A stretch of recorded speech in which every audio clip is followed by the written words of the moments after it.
안녕하세요. 강남 하이퍼학원 입시센터장 김영준입니다. 올해 너무 또 작년처럼 말들이 많아요. 일단 가장 큰 건 지금 의대 정원이 감소된 부분이겠죠. 의대 39개 대학에서 2,948명 이렇게 선발을 했던 인원이 4,382명이라고 하는 이제 1,400명 가까이 늘어나가서 이제 선발을 했었죠.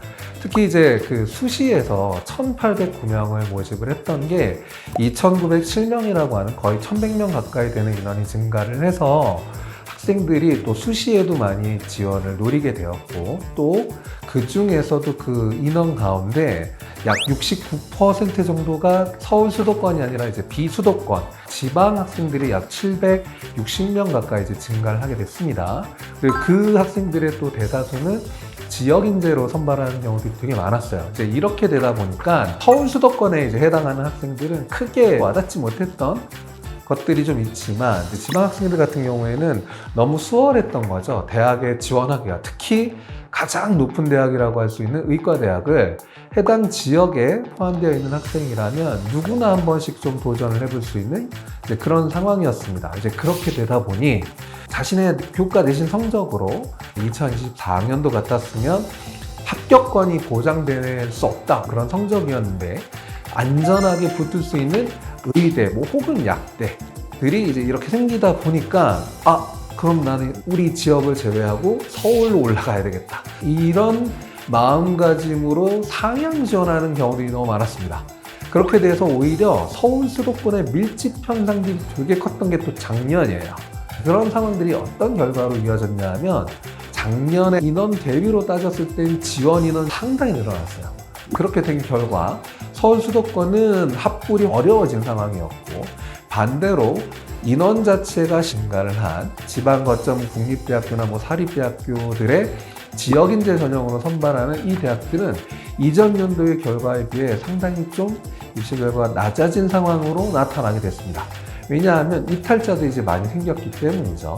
이런 상황들이 정시로도 이어졌어요. 인원수가 이제 수시만큼 늘진 않았지만 약 한 400명 정도 증가가 된 상황에서 지역인재 전형으로 선발하는 인원들이 많이 좀 나타났습니다.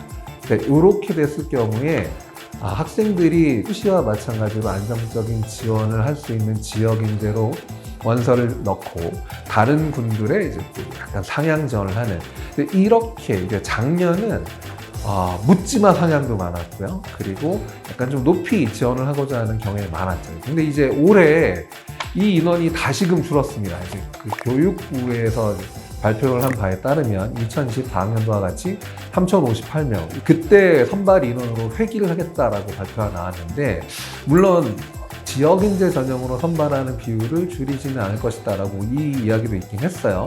아직까지 모집 요강이 확정돼서 나오지 않았기 때문에 각 전형들마다의 선발하는 인원들 비율은 어떤 차이점들이 있을지는 아직 알 수 없습니다만, 일단 작년보다 약 1,400명 이상이 줄어드는 건 확실하게 됐습니다. 이제 이렇게 되다 보니까 의대 입시가 올해 너무 힘들어질 것이다, 이런 얘기들도 되게 많이 들리고 있고, 또 하나는 의과대학에 지원할 수 있는 학생들 중에 수시에서는 당연히 내신이 좋아야 되는데 올해 재학생들의 인원이 약 3만 명 이상이 더 증가가 됐어요. 작년에 비해서. 재학생의 인원이 증가가 되면 어떤 상황이냐?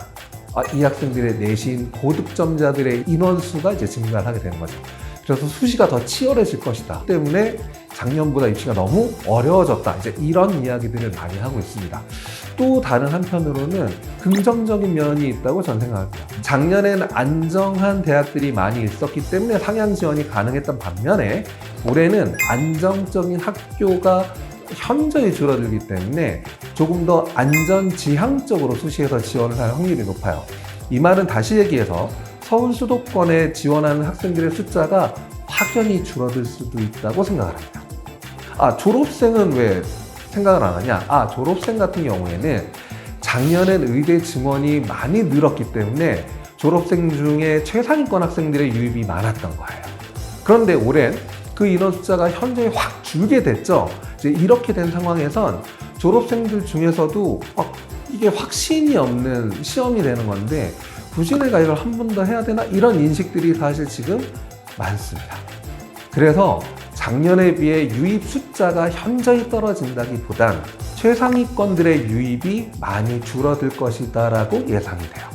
즉 이 말은 의학 계열을 지원하고자 하거나 서영고까지 최상위권을 지원하는 재학생들한테 경쟁해야 될 졸업생의 숫자나 비율이 작년에 비해서는 떨어질 것이다. 그렇기 때문에 수시는 학생들이 당연히 안전하게 지원을 해야 되긴 하지만 뭐 한두 장 정도는 약간 내가 노려서 쓸 정도의 마음가짐이라고 한다면 오히려 또 기회가 될 수도 있지 않을까 라는 긍정적인 생각 하나. 그리고 두 번째, 작년만큼 최고 고득점을 받는 졸업생의 인원수는 줄어들 거라고 생각을 합니다. 해서 재학생임에도 불구하고 어렵지만 수능까지 차분히 잘 준비한 학생들은 한번 노려볼 수 있는 학교들이 상위권 대학들 안에서도 나타날 수 있지 않을까 해서 이런 것들을 잘 생각하시고 너무 기죽을 필요도 없고 너무 긴장할 필요도 없이 지금까지 해오셨던 것처럼 자신이 해야 될 공부를 잘 해나가고 준비를 한다면 올해도 분명 좋은 기회가 될 거라고 생각을 합니다.